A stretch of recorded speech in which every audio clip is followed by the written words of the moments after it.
Hello friends, જય શ્રી કૃષ્ણ. સ્વાગત છે તમારું માય કિચન ગુજરાતીમાં.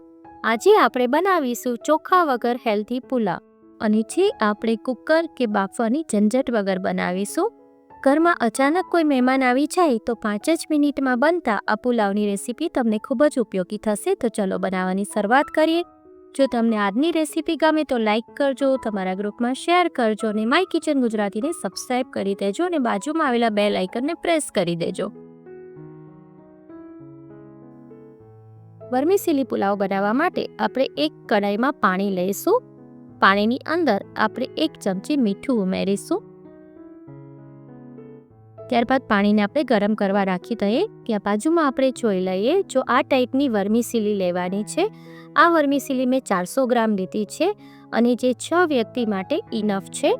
આ વર્મીસેલી એને ઘઉંની સેવ પણ કહેવામાં આવે છે અને જે ગ્રોસરી શોપ કે સુપરમાર્કેટમાં ઇઝીલી મળી જાય છે. જે આ ટાઈપની એકદમ છૂટી છૂટી અને આ ટાઈપની હોય છે, એનો આપણે ઉપયોગ કરવાનો છે.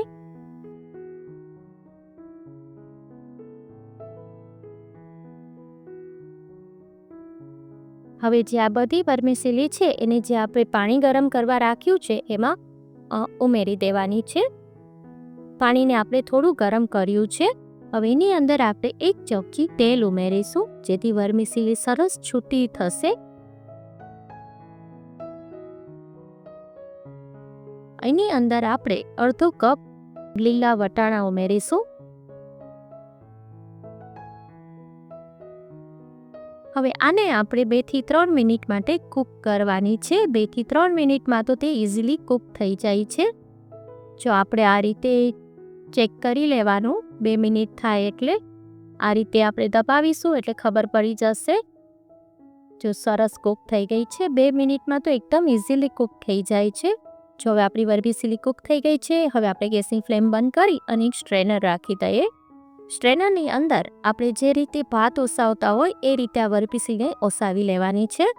એની અંદર આપણે એકદમ ઠંડુ પાણી ઉમેરીશું, જેથી એની કુકિંગ પ્રોસેસ છે એ બંધ થઈ જાય અને એકદમ છૂટી થાય. જો આ ટાઈપ એકદમ ઠંડુ પાણી ઉમેરતું જવાનું અને ચમચીથી જરાક હલાવી લેવાનું. આ ટાઈપની એકદમ છૂટી થઈ જશે. હવે એક આપણે કઢાઈ લઈશું, એમાં 1 ચમચો તેલ લઈશું. ત્યારબાદ એની અંદર 1 ચમચી આપણે જીરું ઉમેરીશું. જીરું થોડું ઉપર આવવા લાગે એટલે એની અંદર આપણે 5 થી 6 આખા મરીના દાણા લઈશું. ત્યારબાદ 8 થી 10 મીઠા લીમડાના પાન લેવાના છે. હવે ગેસની ફ્લેમ આપણે સ્લો રાખીશું અને એમાં અડધી ચમચી આપણે હિંગ ઉમેરીશું. ત્યારબાદ 8 થી 10 કરી આપણે ઝીણું સુધારેલું લસણ લેશું. એને એકદમ બારીક ચોપ કરી લેવાનું છે. લસણને આ રીતે થોડું આપણે ચમચાથી હલાવી લઈશું, જેથી દાજી ના જાય. હવે એની અંદર આપણે 1 લીલું મરચું ઉમેરીશું. આ બધું જ જે વેજીટેબલ્સ હવે જે આપણે લેશું એને તમારે મીડિયમ ચોપ કરવાનું છે, એકદમ બારીક ચોપ નથી કરવાનું. ત્યારબાદ 1 નંગ ડુંગળી લેશું, એને પણ આ રીતે મીડિયમ કટ કરીને લઈ લેશું. આ ટાઈમે તમે લસણ કે ડુંગળી ના ખાતા હોય તો તમે સ્કીપ કરી શકો છો. એના વગર પણ આ પુલાવ બહુ જ ફાઇન લાગશે. હવે એની અંદર આપણે 1 નંગ ગાજર ઉમેરીશું. ગાજરને પણ આપણે મીડિયમ કટ કરીને લઈ લીધું છે.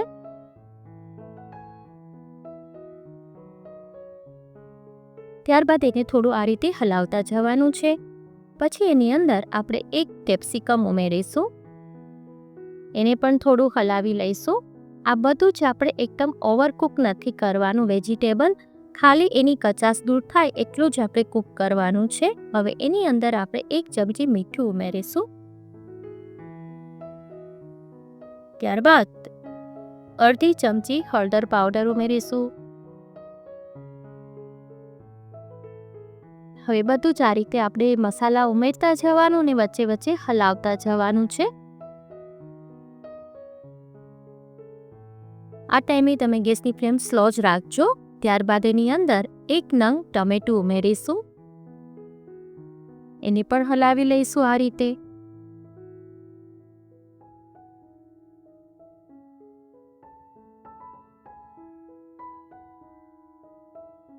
હવે 1 ચમચી એમાં મરચું પાવડર ઉમેરીશું. 1 ચમચી ધાણા જીરું પાવડર ઉમેરીશું. હવે બધું જ બરાબર મિક્સ કરી લઈશું. ત્યારબાદ છેલ્લે આપણે એની અંદર 1 ચમચી ગરમ મસાલો ઉમેરીશું.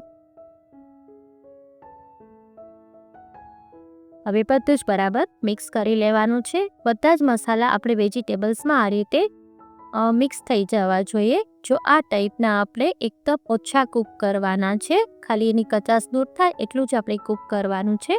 પછી આપણે જે વર્મીસેલી બાફી છે એને આ રીતે હાથેથી એકદમ આપણે છૂટી કરી લેવાની છે, એટલે એકદમ છૂટો પુલાવ થશે. જો આ રીતે હાથેથી હું દેખાડું છું એ રીતે તમારે છૂટી કરી લેવાની છે બધી જ વર્મીસેલી.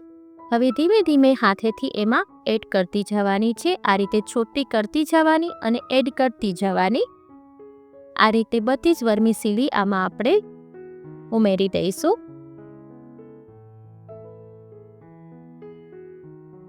આ હોસ્ટેલમાં રહેતા એકલા છોકરાઓ માટે કે પછી વર્કિંગ વુમન માટે તો આ બેસ્ટ છે. એમને તો બહુ જ ઉપયોગી થશે અને ટેસ્ટમાં પણ એટલી બેસ્ટ બને છે. તો એકવાર ચોક્કસ બનાવવા જેવો છે આ વર્મીસેલી પુલાવ. જો આ રીતે બરાબર આપણે એને મિક્સ કરી લઈશું. એકદમ હળવા હાથે અહીંયા આપણે મિક્સ કરવાનું છે, જેથી આપણી બધી વર્મીસેલી એકદમ આખી રહે. જો આ રીતે બરાબર આપણે બધું જ મિક્સ કરી દઈશું. હવે એની અંદર આપણે અડધું લીંબુનું જ્યુસ ઉમેરીશું, જેથી એકદમ છૂટી થશે. આ પુલાવ તમારો એકદમ છૂટો થશે. જો આ રીતે બધો જ રસ ઉમેરી દેવાનો છે. હવે એને સરસ મિક્સ કરી દઈશું.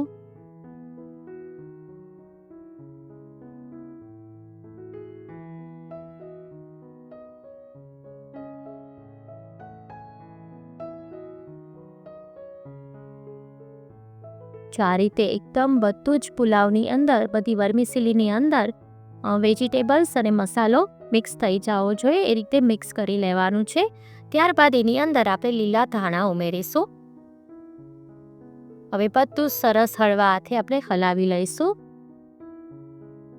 ચોક્કસ બનાવજો અને મને કમેન્ટ કરીને કહેજો કે આજની રેસીપી તમને કેવી લાગી. જો એકદમ છૂટો બને છે આ રીતનો, એક એક દાણો છૂટો હોય છે. આ આપણે ચોખાના યુઝ વગર જ બનાવ્યો છે, પણ છતાં પણ આ પુલાવ ટેસ્ટમાં એટલો મસ્ત બને છે ને કે એકવાર તમે બનાવશો તો ફરી બનાવશો, એટલો મસ્ત બને છે. તો ચોક્કસ બનાવજો અને મને કમેન્ટ કરીને કહેજો કે આજની રેસીપી તમને કેવી લાગી. જો તમને મારી રેસીપી ગમતી હોય તો સબસ્ક્રાઈબ કરવાનું ના ભૂલશો. ફરી મળીશું એક નવી જ રેસીપી સાથે. Till then bye bye.